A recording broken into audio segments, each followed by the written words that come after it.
Le jour où j'ai appelé mon fils pour lui demander à quelle heure aurait lieu son mariage, fut le jour où j'ai découvert que certaines personnes peuvent vous exclure de leur vie avec une cruauté déconcertante.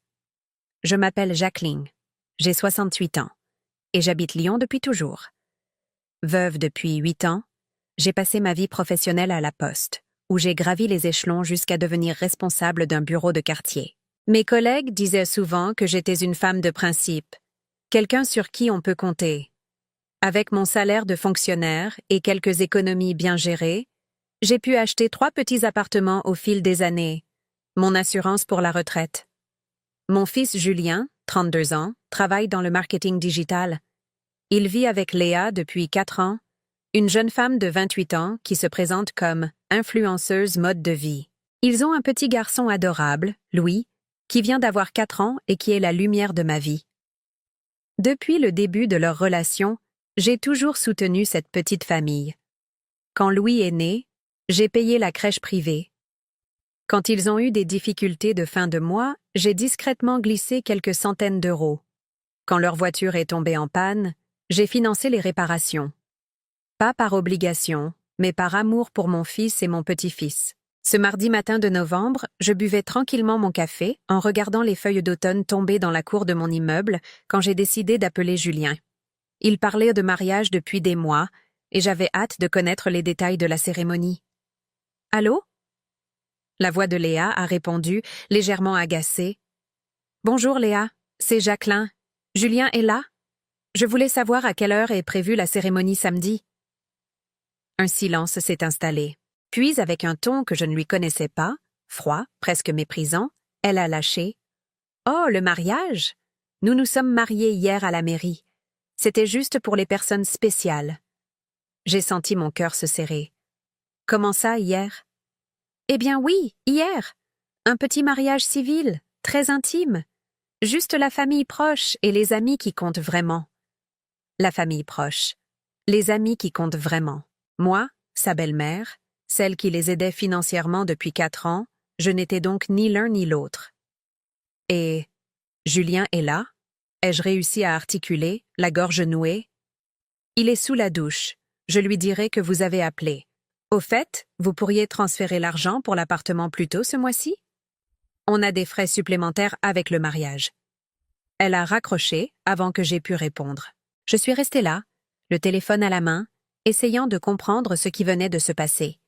Mon fils s'était marié. Sans moi, sans même m'en informer. Et sa femme, son épouse maintenant, me demandait de l'argent dans la même conversation où elle m'annonçait mon exclusion. L'argent pour l'appartement. Depuis 2 ans, je payais la moitié de leur loyer. 800 € par mois que je virais religieusement le 1er de chaque mois.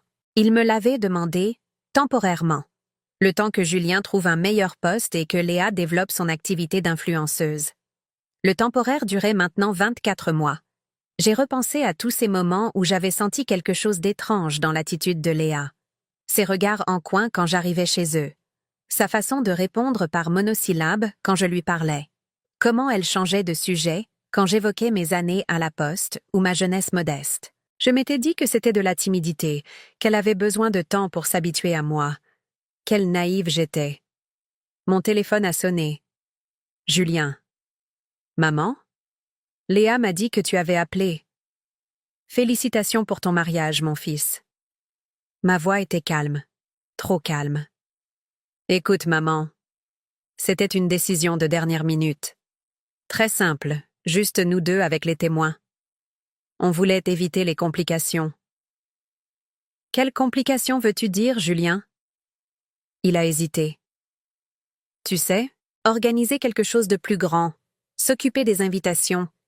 Léa préférait quelque chose d'intime.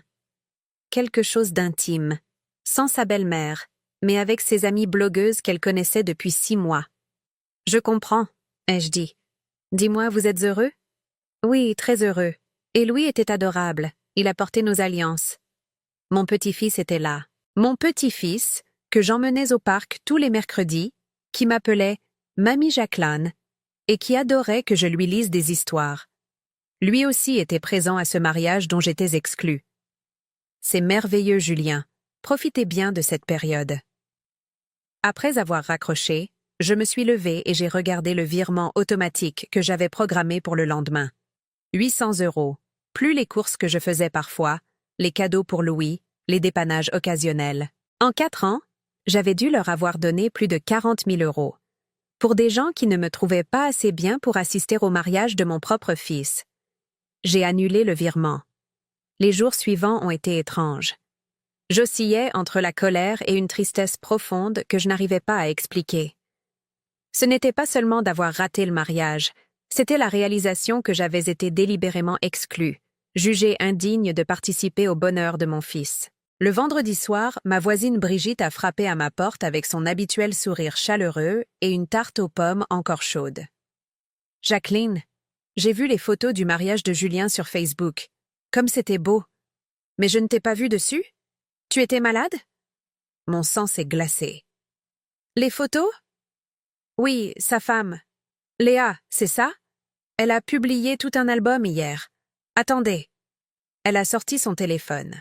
« Regardez comme ils sont beaux. » J'ai pris l'appareil avec des mains tremblantes. Effectivement, Léa avait publié une vingtaine de photos du mariage. Eux devant la mairie de Lyon, rayonnant. Le petit Louis en costume, adorable. Les témoins, que je ne connaissais pas. Un groupe d'amis applaudissant devant un restaurant chic.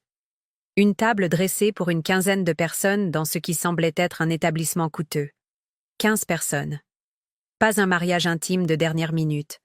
Un vrai événement organisé, avec des invités triés sur le volet. « C'est étrange », a murmuré Brigitte en reprenant son téléphone. « Votre fils a l'air si proche de vous d'habitude. » J'ai souri.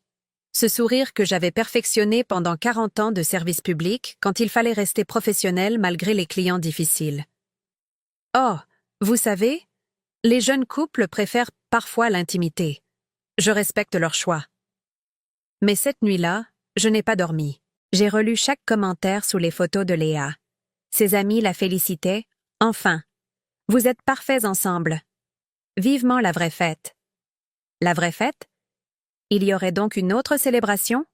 J'ai fouillé plus loin dans son profil. Léa postait régulièrement sur sa vie, ses sorties, ses achats. Des photos dans des restaurants où un repas coûte ce que je dépense en courses pour un mois. Des sacs à main à 1 000 €. Des week-ends dans des hôtels de luxe. Tout ça financé en partie par mes 800 € mensuels. Le samedi, j'ai croisé Madame Dubois à la boulangerie.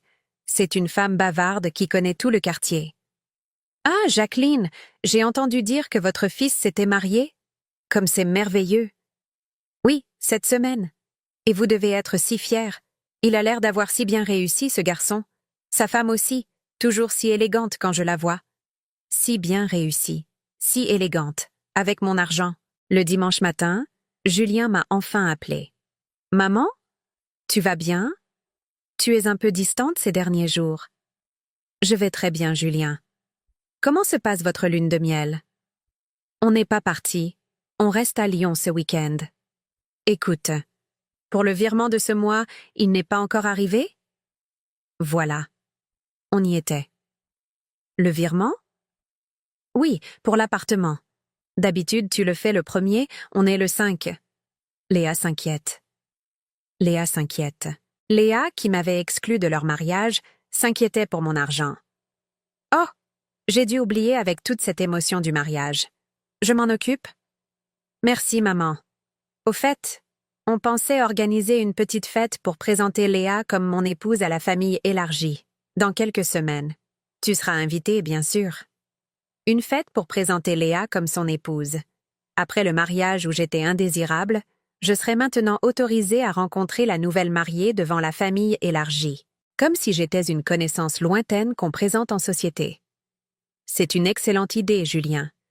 Après avoir raccroché, j'ai pris une décision. J'ai ouvert mon ordinateur et j'ai supprimé définitivement le virement automatique. Plus jamais je ne financerai l'ingratitude. Puis j'ai fait quelque chose que je n'avais jamais fait. J'ai épluché mes relevés bancaires des 4 dernières années. Virements pour l'appartement, cadeaux, dépannage d'urgence, courses pour eux, essence quand je gardais Louis, 43 000 €. En 4 ans, j'avais donné 43 000 € à un couple qui ne me trouvait pas assez bien pour assister à leur mariage. J'ai imprimé tous les relevés et je les ai rangés soigneusement dans un dossier. On ne sait jamais. Ça pourrait servir. La semaine suivante s'est écoulée dans un calme étrange. J'ai repris mes habitudes, marché le mercredi matin, visite au Petit Louis le mercredi après-midi. Léa était sortie, heureusement, et Julien travaillait. Mon petit-fils était adorable comme toujours, me parlant de l'école, de ses copains, du mariage de papa et maman, où il avait eu un costume de grand. « Tu étais belle, mamie Jacqueline », m'a-t-il dit innocemment. Je n'étais pas là, mon cœur. Il m'a regardé avec ses grands yeux étonnés. Pourquoi? Comment expliquer à un enfant de 4 ans que sa mère avait délibérément exclu sa grand-mère? J'ai éludé avec un mensonge. Mamie était malade ce jour-là. Le jeudi suivant, à 8h30 du matin, mon téléphone a sonné. Léa. Sa voix était différente, tendue, presque paniquée. « Jacqueline, il faut qu'on parle. »« Bonjour Léa. De quoi s'agit-il? »« Le loyer. Le propriétaire vient d'appeler. On a 3 jours de retard. Vous avez oublié de transférer l'argent? » J'ai souri en sirotant tranquillement mon café du matin. « Ah bon? Comment ça, ah bon? Le virement. Vous n'avez pas fait le virement. »« Quel virement, ma petite? » Un silence incrédule. « Le virement pour l'appartement. Les 800 €. Vous les faites toujours le premier. »« Ah ça... Non, j'ai arrêté. »« Vous avez arrêté?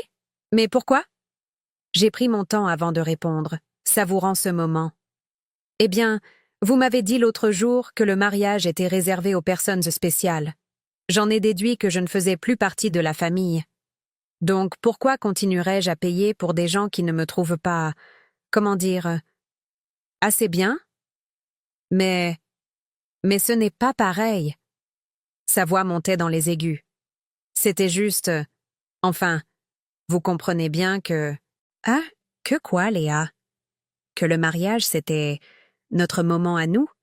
Ça n'avait rien à voir avec l'aide pour l'appartement. Au contraire, ma petite, tout est lié. Vous ne pouvez pas m'exclure de votre bonheur et m'inclure dans vos factures. Ça ne marche pas comme ça. Elle a raccroché brutalement. 2 heures plus tard, Julien appelait. « Maman, qu'est-ce qui se passe? Léa est dans tous ses états. »« Bonjour, Julien. Ça va? »« Non, ça ne va pas. Pourquoi tu ne paies plus l'appartement? » Sa voix était celle d'un enfant capricieux, pas d'un homme de 32 ans. Cela m'a fait de la peine pour lui, mais aussi ouvert les yeux sur ce qu'il était devenu. « Julien, assieds-toi. Nous devons parler sérieusement. »« Je n'ai pas le temps, maman. Le propriétaire veut son argent. »« Alors trouvez-le. Vous êtes mariés, adultes, vous travaillez tous les deux, payez votre loyer. »« Mais on n'y arrive pas sans ton aide, tu le sais bien. »« Vraiment? Pourtant j'ai vu les photos du restaurant où vous avez fêté votre mariage. Le menu à 80 € par personne. Les 15 invités. Ça fait 1200 € rien que pour le repas. Sans compter le champagne, les fleurs, les vêtements. » Un silence. « Maman. » Vous avez trouvé l'argent pour inviter 15 personnes à un repas coûteux, mais vous n'arrivez pas à payer votre loyer sans moi? Il y a quelque chose qui cloche dans cette équation. Tu ne trouves pas? C'était différent. C'était exceptionnel. Exceptionnel, oui. Assez exceptionnel pour m'en exclure, mais pas assez pour se passer de mon argent. Il a soupiré longuement. Ox, qu'est-ce que tu veux qu'on fasse? Ce que font tous les couples. Assumez vos responsabilités financières. Réduisez vos dépenses. Léa peut peut-être chercher un vrai travail au lieu de jouer à l'influenceuse. Tu ne comprends pas. Son activité va décoller. Elle a presque 1000 abonnés maintenant. 1000 abonnés. En 4 ans. Avec du contenu financé par ma retraite de postière. Julien, j'ai fait mes comptes. En 4 ans, je vous ai donné 43 000 €. 43 000 €! C'est l'équivalent de 2 années de ma retraite. On ne savait pas que c'était autant. Bien sûr que vous le saviez, mais vous vous en fichiez tant que ça venait. Sauf que maintenant, c'est fini. Maman, tu ne peux pas nous abandonner comme ça? Je ne vous abandonne pas. Je cesse juste de vous faire des cadeaux. Nuance. Il a raccroché à son tour. Le soir même, vers 21 h, la sonnette de mon appartement a retenti. C'était Léa, les yeux rouges, le maquillage coulé. Louis était dans ses bras, à demi endormi. « Jacqueline, il faut qu'on parle. » Entre, Léa. « Bonjour, mon petit cœur, » ai-je dit en caressant les cheveux de Louis. Elle s'est assise sur mon canapé, Louis contre elle. « Écoutez, je sais que vous êtes fâchés pour le mariage. Je comprends. Mais on a vraiment besoin de votre aide. Pourquoi serais-je fâchée? Vous avez eu le mariage de vos rêves. C'est juste que... » Elle cherchait ses mots. « C'était compliqué. Vous comprenez? Nos amis sont différents. Plus jeunes, ça aurait été... bizarre. » Bizarre? Oui, vous avec vos... Enfin, vous voyez? Non, je ne voyais pas. Ou plutôt, je voyais très bien. Mais quoi, Léa? Vos histoires de la poste? Votre appartement? Elle a gesticulé vaguement vers mon salon. Ce n'est pas le même monde. Voilà. Enfin la vérité. J'étais trop modeste, trop populaire, trop ordinaire pour son mariage d'influenceuse. Je vois. Donc je suis assez bien pour payer vos factures, mais pas assez bien pour figurer sur vos photos Instagram. Ce n'est pas ça. Si, c'est exactement ça. J'ai regardé Louis qui s'était endormi dans ses bras. Dis-moi, Léa, comment comptes-tu élever cet enfant? Vas-tu lui apprendre que l'argent pousse sur les arbres? Que les grands-mères sont là pour payer mais pas pour exister? Elle a commencé à pleurer. On va perdre l'appartement. Alors trouvez-en un moins cher. Ou travaillez plus. Ou vendez vos sacs de luxe. Vous ne comprenez pas. Si on déménage dans un quartier moins bien, ça va nuire à mon image. Mon activité va s'effondrer. Son activité. Ces 1000 abonnés qui regardaient ces photos de brunch payées avec ma retraite. Léa, ai-je dit doucement, tu as 28 ans. Il faut que tu mûrisses. Les jours suivants ont été ponctués d'appels désespérés. Julien me suppliait de réfléchir. Léa alternait entre larmes et colère. Ils avaient en même tenté de m'envoyer Louis avec un petit dessin où il avait écrit « J'aime Mamie Jacqueline » en lettres tremblotantes. Utiliser cet enfant innocent comme monnaie d'échange était la goutte d'eau qui a fait déborder le vase. C'est ma voisine Brigitte qui, involontairement, m'a révélé toute l'ampleur de la situation. Elle est revenue me voir le mardi suivant, l'air embarrassé. « Jacqueline, il faut que je vous dise quelque chose. Ça me tracasse depuis l'autre jour. » « Asseyez-vous, Brigitte. Un café? » « Volontiers. » Elle s'est installée dans mon salon, visiblement mal à l'aise. « C'est à propos de Léa. »« Ah!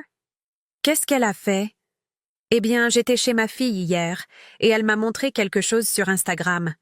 Vous savez, ces « stories » qui disparaissent au bout de 24 heures? J'ai hoché la tête, bien que ce monde digital me soit étranger. Léa avait publié des messages, comment dire, pas très gentils, sur vous. Mon sang s'est glacé. Quel genre de message? Brigitte a sorti son téléphone.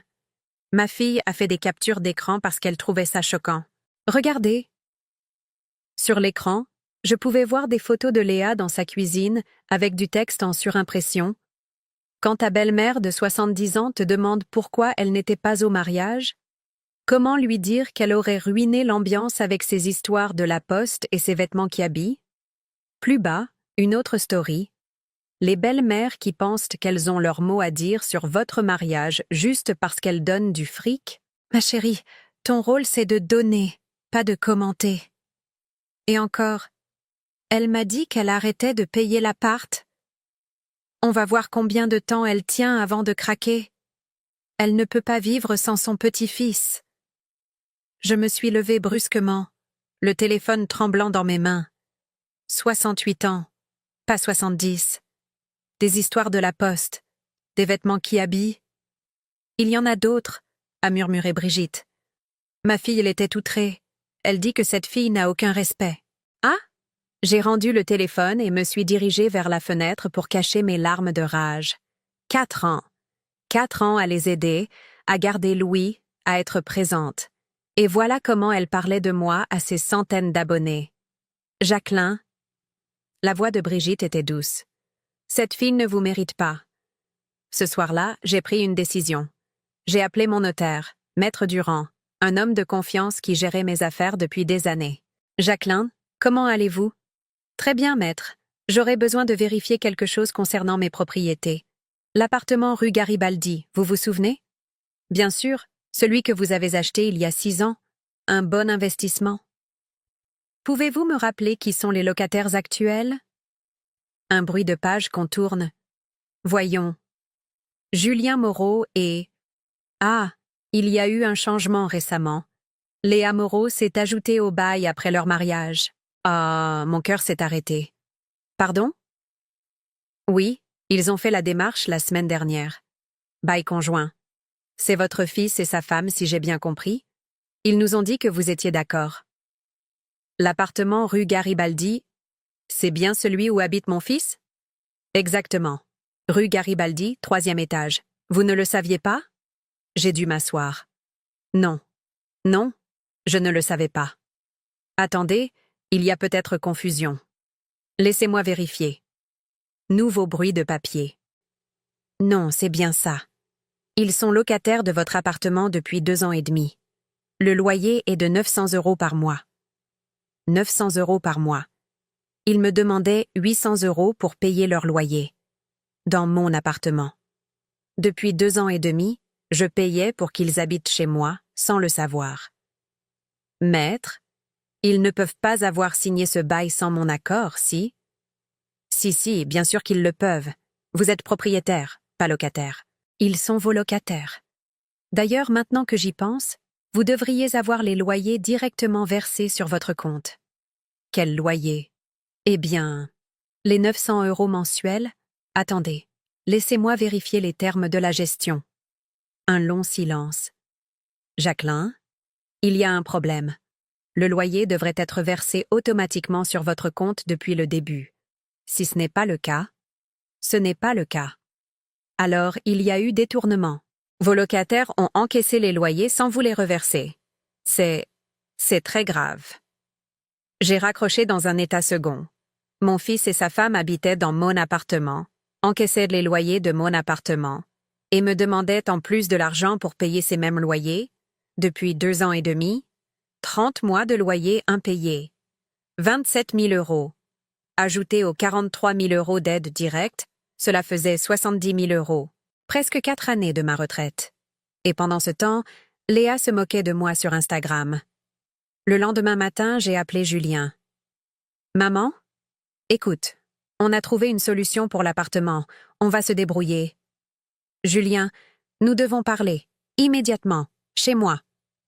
Mais, immédiatement. Il est arrivé 1 heure plus tard, l'air coupable d'un adolescent pris en faute. Assieds-toi, ai-je dit calmement, et explique-moi pourquoi tu habites dans mon appartement depuis 2 ans et demi sans me le dire. Son visage est devenu blanc comme un linge. Le silence qui a suivi ma question a duré une éternité. Julien était assis dans mon salon, les mains tremblantes, le visage décomposé. Pour la première fois depuis longtemps, j'ai revu l'enfant qu'il était, pas l'homme manipulé qu'il était devenu. « Maman » a-t-il commencé d'une voix étranglée. « Non.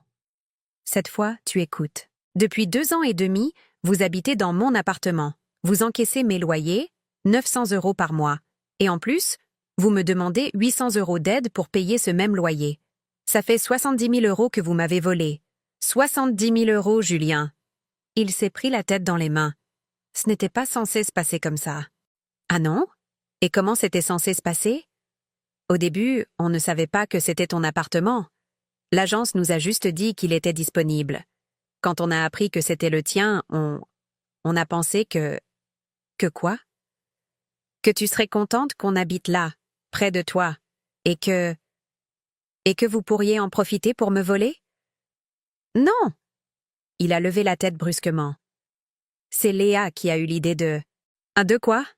Il s'est tu, réalisant qu'il venait de trahir sa femme. Continue, Julien. Léa a eu l'idée de quoi?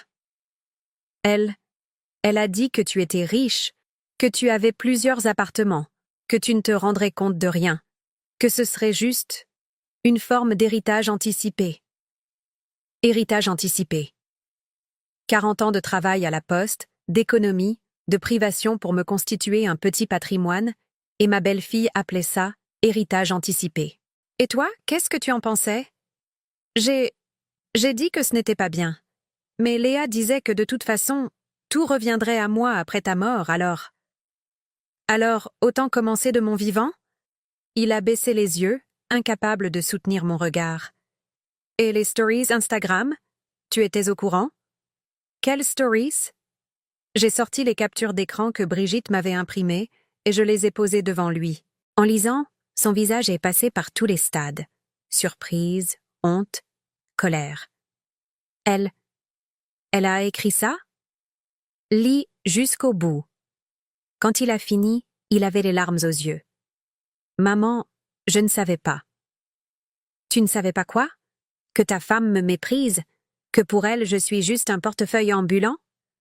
Il s'est levé, a fait quelques pas. Elle m'a dit que tu avais été désagréable au téléphone, que tu l'avais menacée.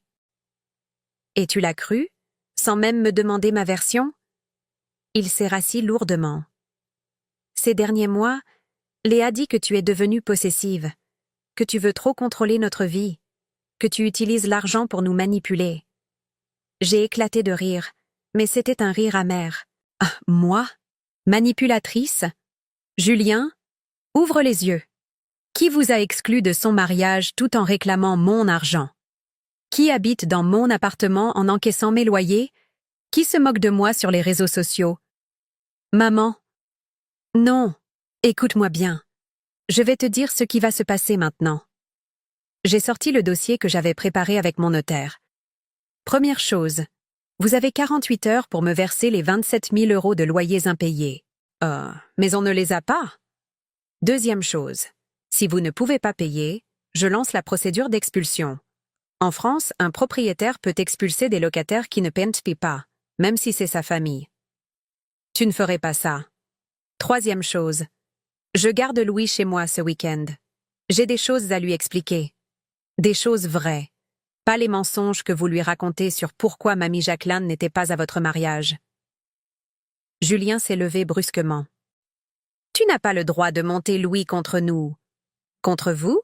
Non? Contre les mensonges? Si. Cet enfant a le droit de savoir que sa grand-mère l'aime, même si ses parents ont décidé qu'elle n'était pas assez bien pour leur mariage. Ce n'était pas contre toi personnellement. Bien sûr que si. Tu crois que je suis stupide? Ces histoires de la poste et ces vêtements qui habillent? C'était quoi alors? Il n'a pas répondu. Julien, je vais te poser une question, et je veux une réponse honnête. Est-ce que tu m'aimes encore? La question l'a pris de court. Bien sûr que je t'aime. Tu es ma mère. Alors pourquoi tu laisses ta femme me traiter comme ça? Pourquoi tu ne m'as pas défendu? Pourquoi tu ne m'as pas invité à ton mariage? Parce que... Il a hésité longuement. Parce que Léa dit que tu nous juges, que tu désapprouves notre mode de vie, que tu nous donnes de l'argent pour avoir du pouvoir sur nous.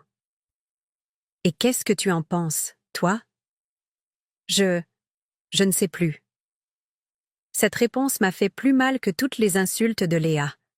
Mon fils, que j'avais élevé seul après la mort de son père, ne savait plus si sa mère l'aimait sincèrement. Julien, tu as 32 ans.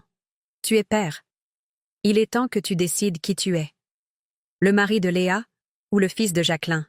Parce que les deux ne sont manifestement plus compatibles. Il est parti sans rien dire.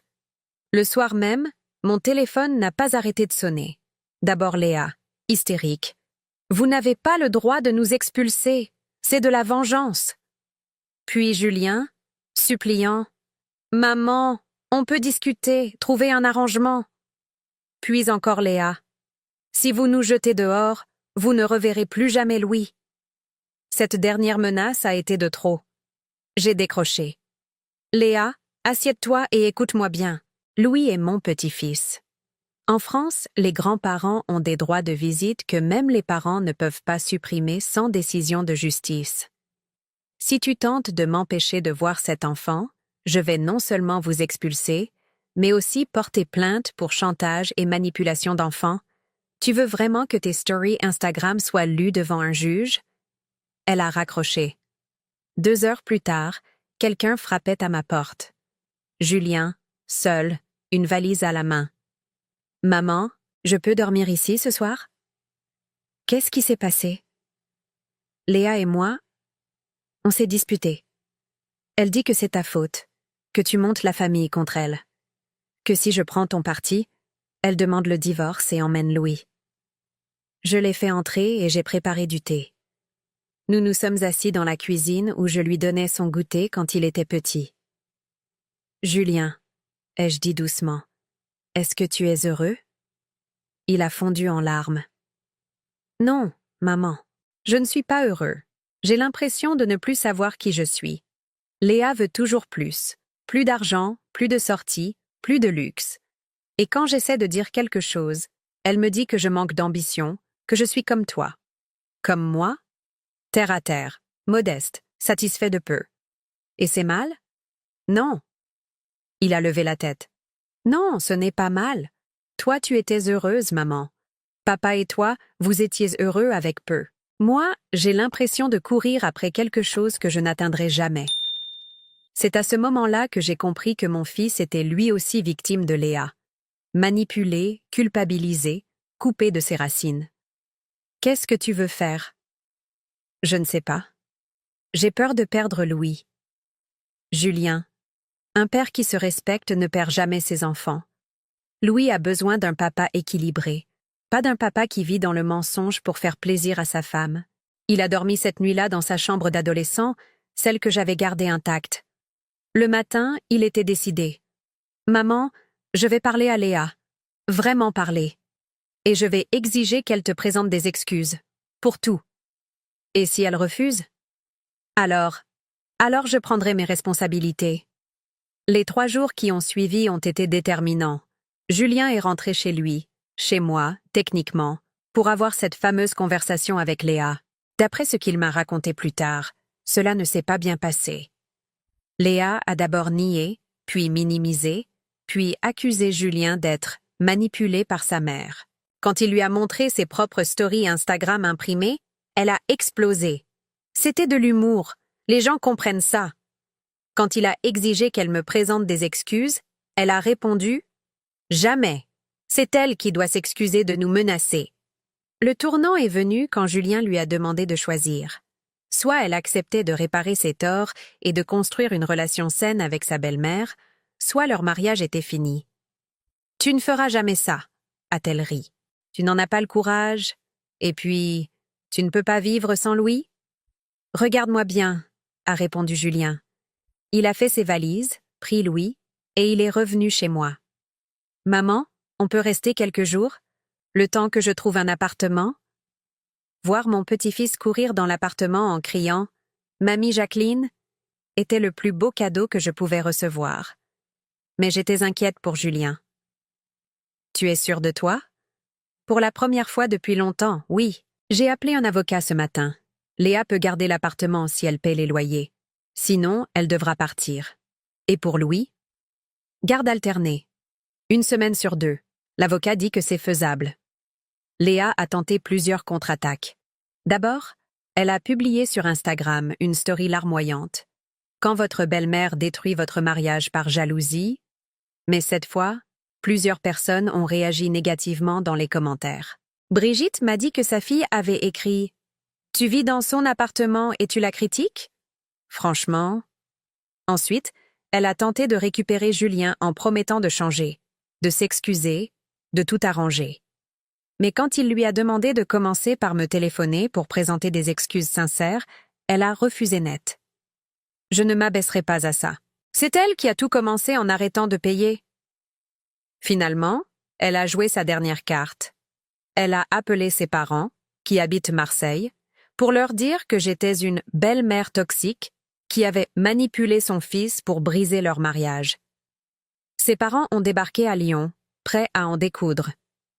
J'étais chez mon coiffeur quand Julien m'a appelé. « Maman, les parents de Léa sont là. Ils veulent te parler. Ils sont remontés. Qu'ils viennent. Je n'ai rien à cacher. » 1 heure plus tard, j'avais dans mon salon un homme rougeau d'une 50aine d'années et une femme blonde très maquillée qui me toisait avec hostilité. « Madame Moreau, » a commencé l'homme sans même me dire bonjour, « vous vous rendez compte que vous avez brisé le mariage de nos enfants? » « Bonjour à vous aussi. Asseyez-vous, on va discuter calmement. »« Il n'y a rien à discuter, » a explosé la femme. « Notre fille nous a tout raconté. Vous êtes jalouse de sa réussite. Alors vous utilisez votre argent pour contrôler leur vie. » J'ai posé calmement sur la table les relevés bancaires des 4 dernières années, les captures d'écran des stories Instagram et les documents du notaire concernant l'appartement. Lisez, tout, et après, on rediscute. Le silence qui a suivi leur lecture était pesant. Le père de Léa a fini par lever les yeux, l'air embarrassé. Elle ne nous avait pas dit pour l'appartement. Ni pour les 70 000 € qu'elle m'a pris, j'imagine? La mère a regardé les stories Instagram, de plus en plus pâle. Léa a écrit ça? Votre fille adulte de 28 ans a écrit ça, oui. Sur sa belle-mère de 68 ans qui l'a aidée pendant 4 ans. Un autre silence. On ne savait pas, a murmuré le père. Maintenant, vous savez. Alors dites-moi, qui a brisé ce mariage? Moi, en arrêtant de me laisser voler et humilier? Ou votre fille, en qui tournait le dos à celle qui l'aidait? Ils sont partis sans ajouter un mot. Le lendemain, Léa a accepté le divorce. 6 mois plus tard, ma vie avait pris un tournant que je n'aurais jamais imaginé. Julien avait trouvé un nouvel appartement, pas très loin du mien. Il venait dîner tous les dimanches avec Louis, et nous avions retrouvé cette complicité que nous avions perdue. Léa était retournée vivre chez ses parents à Marseille. Elle avait la garde de Louis un week-end sur 2, mais l'enfant préférait visiblement rester avec son père et sa grand-mère. Elle avait fermé son compte Instagram après que plusieurs abonnés l'aient critiqué pour ses stories. Quant à moi, j'avais récupéré mon appartement rue Garibaldi et je l'avais loué à un jeune couple d'enseignants charmants qui payaient leur loyer sans retard. Un dimanche après-midi, alors que je regardais Louis jouer dans le petit parc près de chez moi, Julien s'est assis à côté de moi sur le banc. « Maman, je voulais te dire merci. » « De quoi? » « De m'avoir ouvert les yeux, de m'avoir rappelé qui j'étais vraiment. Pendant des années, j'ai essayé d'être quelqu'un d'autre pour plaire à Léa. J'avais oublié que j'étais le fils d'une femme forte et honnête. Tu n'as pas à me remercier d'être ta mère, Julien. Si, parce que beaucoup de mères auraient te laissé tomber. J'ai regardé mon petit-fils qui courait vers nous en riant et j'ai souri.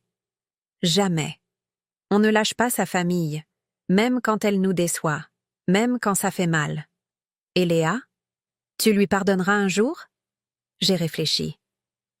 Je ne sais pas. Le pardon, ça se mérite. Ça se demande. Et ça ne s'achète pas. Ce soir-là, en préparant le dîner dominical traditionnel, pot au feu, comme me l'avait appris ma mère, j'ai repensé à cette phrase de Léa. Avance sur héritage. Elle avait raison sur un point. J'étais riche, pas seulement en argent, mais en dignité, en principe, en amour vrai.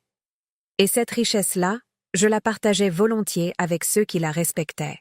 Pour les autres, ceux qui confondaient générosité et faiblesse, qui prenaient l'amour pour de la naïveté, j'avais appris une leçon précieuse. Dire non n'est pas de l'égoïsme. C'est du respect de soi. Et parfois, pour retrouver sa famille, il faut d'abord savoir la perdre. Louis est entré dans la cuisine en courant. « Mamie Jacqueline, papa dit qu'on mange quoi? » Du pot-au-feu, mon cœur, avec des légumes de grand-mère. C'est quoi des légumes de grand-mère? Des légumes cuisinés avec beaucoup d'amour et un peu de sagesse. Il a ri et est reparti jouer. J'ai souri en tournant ma sauce. Oui, décidément, j'étais riche. Si cette histoire a touché votre cœur, laissez votre like, abonnez-vous à la chaîne, commentez ci-dessous de quelle ville vous êtes, et répondez-moi. À ma place, qu'auriez-vous fait? Votre message peut égayer la journée de quelqu'un.